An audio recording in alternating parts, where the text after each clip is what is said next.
Bien, y cada vez que tenemos con nosotros el privilegio de dialogar con este máster en política internacional por la Universidad Complutense de Madrid, siempre hay una enorme repercusión, porque es muy claro, porque tiene las cosas muy claras. Me refiero a Luciano Mondino. Luciano, ¿cómo estás? Buen día. Hola Miguel, buen día. Buen día, ¿qué tal todos? Muy Espero bien. que la repercusión sea buena. Sí, no, es muy buena y todos te siguen con mucha atención en lo que vas comentando. Es más, hemos leído Bueno, gracias. recientemente uno de tus tantos artículos que vuelve a hablar de el conflicto árabe-israelí y lo pones en términos de Correcto. alguna manera árabe-israelí, palestino-israelí. A ver cómo lo vinculas.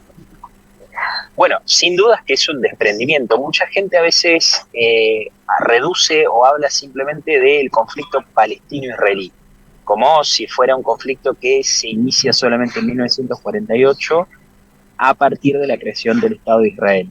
Ahora bien, cuando uno analiza un poco más atrás de eso, tiene que ver cómo ha sido la convivencia entre los estados árabes e Israel antes de 1948, eso por un lado, en los cuales hay evidencia histórica de sobra que da cuenta de los pogromos, por ejemplo, o de ciertas persecuciones, matanzas, expulsiones que los judíos han vivido en manos de los países árabes a lo largo del siglo XIX. No estoy hablando de 3.000 años, 2.000 años de historia, sino que es la historia reciente que nos muestra que la convivencia no era pacífica como muchas veces se intenta decir, y que por supuesto desde 1948 en adelante, con las guerras que los estados árabes le declaran a Israel y con las hostilidades de las autoridades palestinas hacia las autoridades y los civiles israelíes, en los cuales también vale aclarar que no son todos judíos, porque muchas veces hay una reducción muy notoria y muy eh, poco real con la realidad, aunque suene redundante. Hay más de un 20% de israelíes que no son judíos, sino que son árabes musulmanes y que también son víctimas de alguna forma de la persecución, el hostigamiento y la hostilidad árabe. Y después hay un segundo elemento, que es la cantidad de guerras intramusulmanes o intraislámicas que han tenido los países musulmanes a lo largo de los años, también en los años recientes. Podemos ir a 1980, por ejemplo, un año después de la instauración de la teocracia iraní en Teherán, bajo el régimen de los ayatollah, en su guerra contra Irak, por ejemplo, cuando gobernaba allí el dictador Saddam Hussein. Entonces, quiero decir con esto, el conflicto árabe-israelí es mucho más complejo, el conflicto árabe contra árabe también es mucho más complejo, lo que pasa es que muchas veces hay cierto, yo lo llamo un cierto relativismo cultural, que tiene mucho temor, mucho miedo a criticar o a esbozar a veces una, no solo crítica, sino algún cuestionamiento a la historia de los árabes, y después el conflicto propiamente dicho entre Palestina e Israel, que comienza en 1948 y es donde se acrecienta, pero que no deja de ser un subgrupo dentro del conflicto árabe-israelí y después el conflicto intraárabe también. Luciano, mencionaste, solo para recordar el dato, la guerra de Irán-Irak, que algunos olvidaron en los 80, tuvo un par de miles de muertos, ¿no? Sí, de hecho es muy curioso porque también se suele decir, se habla mucho, a veces se pone mucho la lupa entre el conflicto palestino-israelí y hay muchas fuentes, incluso si uno toma las fuentes palestinas, las fuentes, digamos, de datos bien fundadas como palestinas que se autodenominan como fundamentos o referencias palestinas, hablan de unos 52 o 53 mil muertos. Ahora, si uno toma la guerra Irán-Irak, por ejemplo, que duró entre 1980 y 1988, vamos a ver que estamos hablando de cerca de 200, 300 hasta 500 mil muertos por cada bando, lo cual nos daría una cifra aproximada de 1 millón de muertos contando ambos países, y otras cifras que hablan incluso de 2 millones de muertos. Esto quiere decir que el conflicto palestino-israelí, que se ha terminado con la vida, según fuentes palestinas, de 53 mil personas, es mucho más menor y es significativamente menor en comparación con otros conflictos todavía latentes. Por Y con ejemplo, esto digo dos vayamos cosas, a Siria un minuto, ya que... es- tal cual. Siria ese es el otro ejemplo, Siria es el ejemplo más cercano. Podemos hablar de Siria, podemos hablar de Yemen. El caso de Siria, por ejemplo, Siria tiene aproximadamente unos 500.000 muertos que han sido en su gran mayoría musulmanes sunitas, que han sido objeto de persecución y matanza de una minoría chiita, que es la del presidente Al-Assad, que está alineado con Irán. Es decir, la minoría chiita del Islam ha masacrado a más de 500.000 personas musulmanes sunitas en Siria. Y esto es algo totalmente invisibilizado. Y con esto déjame que remarque una cosa, porque muchas veces dicen, bueno, pero con que haya un muerto también vale. Sí, claro, porque las vidas no se relativizan, pero tampoco podemos relativizar la historia de los datos. Entonces, cuando se habla del conflicto palestino-israelí, bárbaro, se puede hablar, se puede discutir, todo es discutible, pero no hay que magnificar las cosas en función de los intereses políticos de una de las partes o de los sectores. Viste, Luciano, que ahora las Naciones Unidas también se han sumado a la Nakba, a este día de la catástrofe palestina. No he visto que las Naciones Unidas tengan un día para hablar justamente o conmemorar lo que ha sido esa guerra tan sangrienta de Irán e Irak o de lo que aconteció y sigue aconteciendo en Siria. ¿Qué dirías de las Naciones Así es. Unidas? ¿Qué dirías de las Naciones Unidas? Poco realmente, porque me parece que las Naciones Unidas está justamente siendo objeto de funcionarios de los organismos internacionales que son educados en un sistema educativo, especialmente universitario, que se rige de una tendenciosidad y una parcialidad muy manifiesta a la hora de abordar estas cuestiones y pierden la objetividad que el derecho internacional brinda como herramienta para la resolución pacífica de las controversias. Creo que en ese sentido apunta especialmente a los gobiernos occidentales. Una de las tantas deudas que el mundo occidental tiene para con Israel es justamente un revisionismo histórico hacia lo que ha sido el conflicto desde 1948. Y por un simple motivo, por los que mencionaba anteriormente, en los cuales se ha magnificado de forma sobredimensionada el conflicto entre los palestinos e israelíes, pero también para traer un poco de verdad y un poco de objetividad frente a tanta manipulación mediática y a tanta desinformación. Y esto en redes sociales es clarísimo, se ve mucho. Cuando se cumplen las fechas más simbólicas del pueblo palestino, o el caso de la Nakba, que es lo que vos decías, es muy común en redes sociales leer, por ejemplo, que el mundo árabe se encontraba, o el mundo de Oriente Medio se encontraba en una pacificación absoluta antes de 1948. Y esto es una mentira, esto es una real y convincente mentira. ¿Y por qué digo convincente? Porque mucha gente no conoce que durante el siglo XIX los pogromos que han existido en tierras árabes, desde Marruecos, Argelia, Irak, los mismos casos en Hebrón en 1949, es decir, un año posterior a la expulsión que empieza a haber de los árabes y el hostigamiento a los israelíes, demuestra que la paz que muchas veces detentan no es así. Entonces, los funcionarios actuales de Naciones Unidas están formados en universidades y bajo información que rigen bajo una enorme tendenciosidad. Y esto, por supuesto, compromete el futuro también. Los funcionarios del futuro que están siendo hoy educados, están siendo educados bajo estas premisas, erradas, equivocadas y sostenidas a propósito por fundamentaciones que, bueno, cada uno podrá sacar su análisis y su conclusión respecto a eso. Luciano, hablaste de los conflictos previos a la independencia del Estado de Israel y muchos a esto que estás diciendo dicen, bueno, cuando se crea el Estado de Israel es cuando comienzan todos los problemas y entre otras cosas por ahí no conocen que también muchos de los países árabes circundantes se independizaron y de alguna manera existen a partir de fechas muy cercanas. ¿Viste? Algunos piensan que Siria o Líbano eran, bueno, la Siria y el Líbano de la época del Segundo Templo y parecería que no es tan así. Vale la pena recordarlo porque si no parecería que solamente es un problema de la aparición de Israel en el mapa.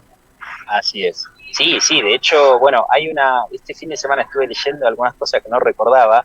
Por ejemplo, Arafat, uno de los líderes de la Autoridad Nacional Palestina más emblemáticos, no solo que hablaba de la Palestina histórica, que de por sí ya eso es algo muy inconsistente en la evidencia tanto arqueológica como histórica que está fundamentada, sino que además también hablaba de que Jesús era palestino, lo cual es una aberración histórica por un simple dato. Se empieza a hablar de Palestina después de la imposición de la palabra que hace Adriano en el Imperio Romano, 100 años después de la muerte de Jesús. Es decir, es una aberración que no lleva casi ningún tipo de análisis porque, a ver, es como que yo diga que una persona, en mi caso, que nací en 1993, tengo algo que ver con lo que pudo haber pasado en 1893 o en el 2035, por ejemplo. No tiene ningún sentido. No tiene ningún sentido, es parte de la mala información, del sostenimiento de la mala información, bueno, por supuesto de los errores que hay en cuanto a la fundamentación histórica. Bien, acá el joven Tomás Polakov quiere preguntarte algo. Después me vas a Sí, contar claro. dónde estás porque parecería que es en la... Estoy en la calle. Ah, con razón Sí, sí, sí, sí. escuchábamos atrás algunos ruidos Sí, sí, sí, intensos. sí. Es que hemos tenido que hacer un estudio improvisado hoy. Está muy bien. ¿En la calle donde? ¿En Sí, Madrid? sí.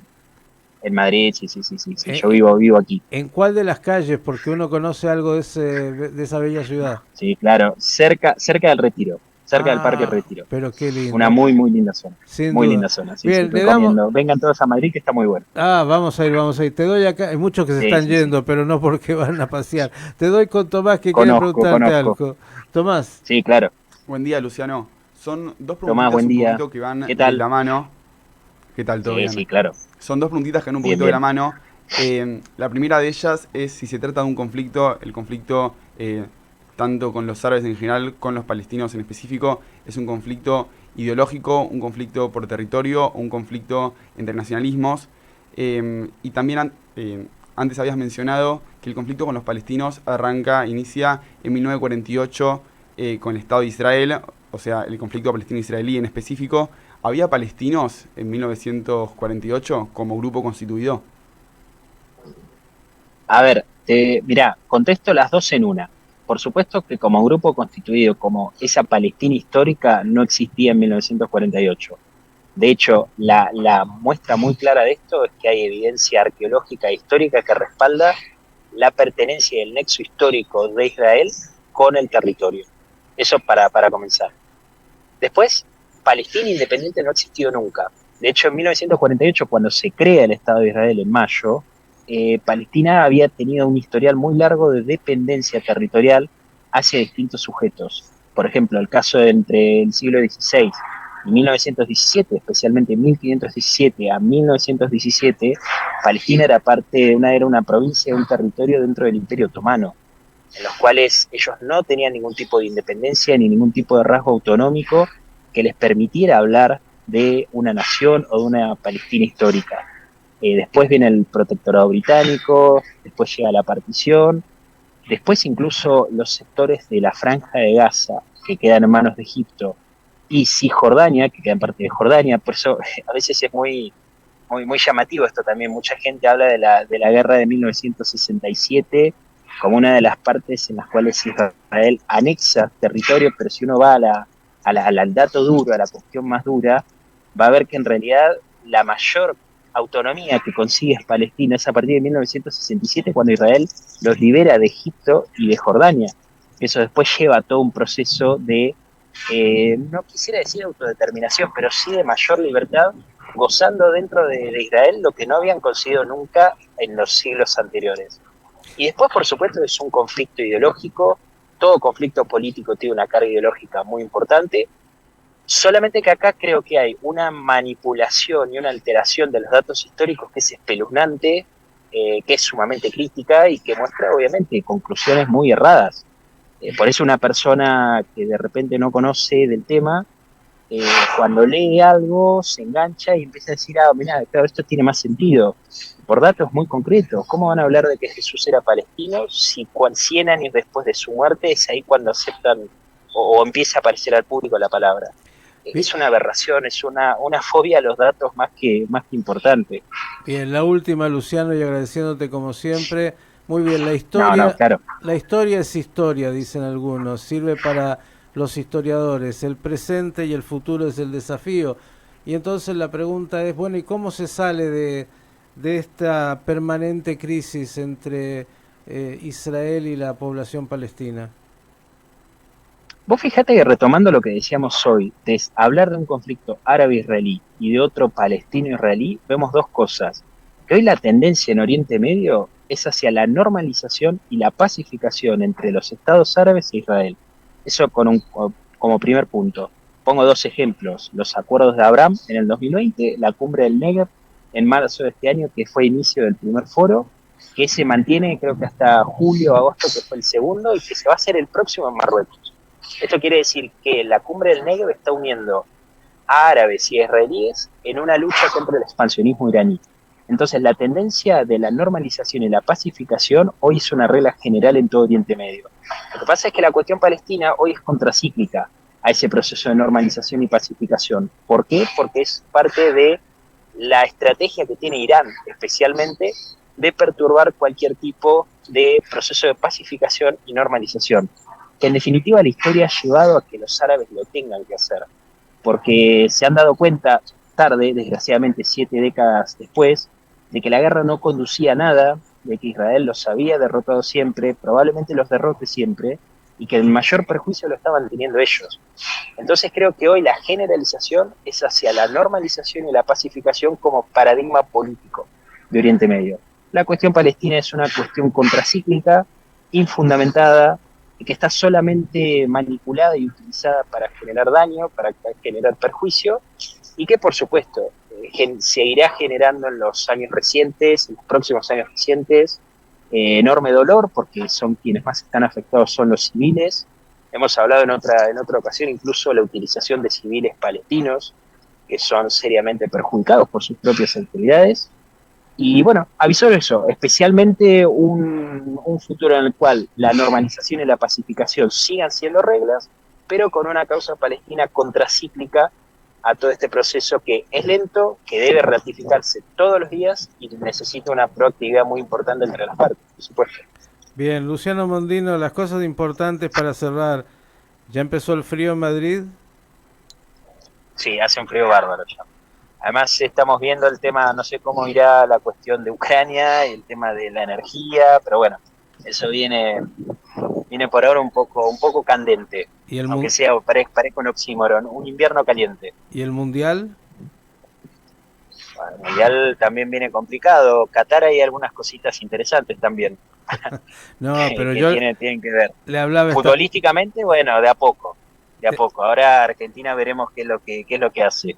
Bien, en las próximas jornadas. Y en España, los muchachos... Bueno, España vienen emocionados, ¿eh? España hoy tiene su partido de cierre y vienen bastante emocionados. Después del 7-0 con Costa Rica, le hicieron un buen partido a Alemania, así que, bueno, puede haber sorpresas, ¿eh? ¿Produce entusiasmo el Mundial en España?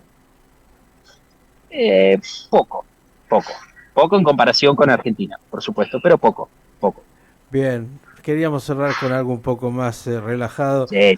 Luciano Mondino, experto en temas de política internacional. Gracias, como siempre, por estos minutos. No, gracias a ustedes. A abrigarse y a disfrutar de esa bella ciudad, y ojalá tengamos, sobre todo lo que estás haciendo, mayor claridad para que aquellos que no conocen, cuando hablan de estos temas con tanta liviandad, lo hagan con un poco más de fundamento. Gracias, hasta la próxima.